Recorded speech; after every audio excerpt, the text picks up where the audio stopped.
Shalom saudara-saudari yang dikasihi Tuhan.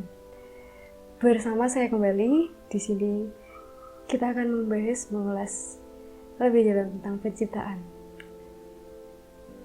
Kita semua tahu, bahkan seperti anak SD pun tahu, hari kedua itu diciptakannya cakrawala. Tetapi apa itu cakrawala? Firman yang akan saya bawakan ini bertema balance, yaitu keseimbangan. Seimbang berarti layaknya timbangan itu akan sejajar jika dua benda itu sama beratnya. Jika benda yang satu lebih besar, benda yang satu lebih kecil juga tidak akan imbang. Saudara-saudari yang dikasihi Tuhan, kita akan mulai membaca dan kita akan mengetahui tujuan penciptaan di hari kedua ini. Mari kita membuka Alkitab kita, mari kita membaca Kejadian 1 ayat 6 sampai 8. Berfirmanlah Allah, jadilah cakrawala di tengah segala air untuk memisahkan air dari air. Maka Allah menjadikan cakrawala dan ia memisahkan air yang ada di bawah cakrawala itu dari air yang ada di atasnya. Dan jadilah demikian. Lalu Allah menamai cakrawala itu langit. Jadilah petang dan jadilah pagi, itulah hari kedua. Pada hari yang pertama, kita tahu bahwa bumi itu belum beraturan. Bahkan disebutkan bahwa bumi belum berbentuk dan kosong, gelap gulita menutupi samudra raya. Di sini kita tahu bahwa di bumi ini mayoritas adalah air. Saudara-saudari bisa membayangkan, jika tidak ada cakrawala, apakah kita bisa hidup? Apakah makhluk hidup itu bisa hidup dengan semestinya? Bisakah matahari, bulan, dan bintang itu bertempat sesuai dengan semestinya? Tidak mungkin bisa, saudara-saudari. Di sini cakrawala berperan penting dalam hal itu. Saya akan memberikan perumpamaan. Tadi awal kita tahu bahwa karena terlalu banyak air itu, maka Tuhan pun memisahkan itu. Berarti di sini kita tahu bahwa apa yang berlebihan itu tidak baik. Siapa di sini yang tidak suka air putih? Saudara-saudari, kita semua tahu bahwa air putih itu memiliki peran yang penting di siklus pencernaan kita. Sampai sekarang bisa dibilang saya tuh lebih memilih untuk minum es teh yang manis-manis daripada minum air putih. Padahal kita tahu sendiri kalau nggak minum air putih akibatnya seperti apa ya.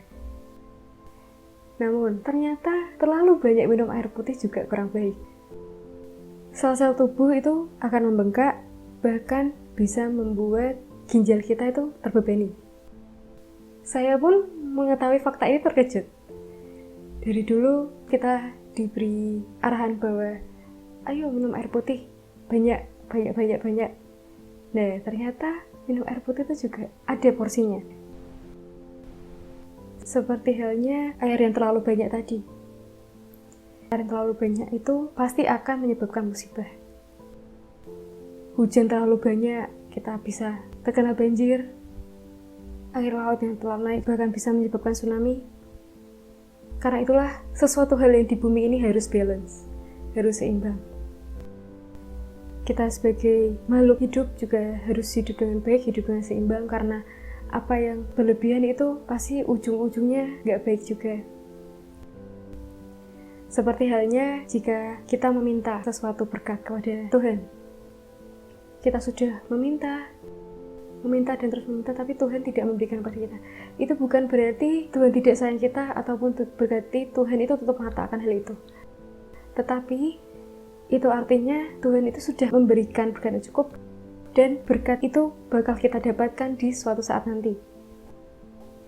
Jadi saudara-saudari yang dikasihi Tuhan, kiranya kita tuh hidup dengan porsi yang baik. Kiranya hidup kita tuh seimbang antara jasmani dan rohani. Kita tidak bisa hanya meminta kepada Tuhan, tapi kita juga kadang jauh dari Tuhan gitu. Jadi kita harus selalu dekat dengan Tuhan. Ya, Tuhan memang ada di sekitar kita. Tuhan akan selalu menemani kita, tetapi kadang kita kan juga lupa akan hal itu. Kita lebih memilih untuk senang-senang daripada membaca Alkitab. Kita lebih memilih liburan di saat yang lainnya ke gereja. Semua itu sebenarnya sudah ada aturannya, saudara-saudari. Kita harus bisa hidup balance. Kita harus bisa menyeimbangkan akan hal itu. kebutuhan jasmani dan rohani kita. Firman Tuhan kali ini memang cukup singkat, saudara-saudari. Namun pesan ini harus kita renungkan dalam pribadi kita. Kita harus tetap terus menyeimbangkan kehidupan kita sebagaimana mestinya, seperti Alkitab katakan. Sekian firman Tuhan yang saya bisa sampaikan, kiranya menjadi renungan kita. Terima kasih. Amin.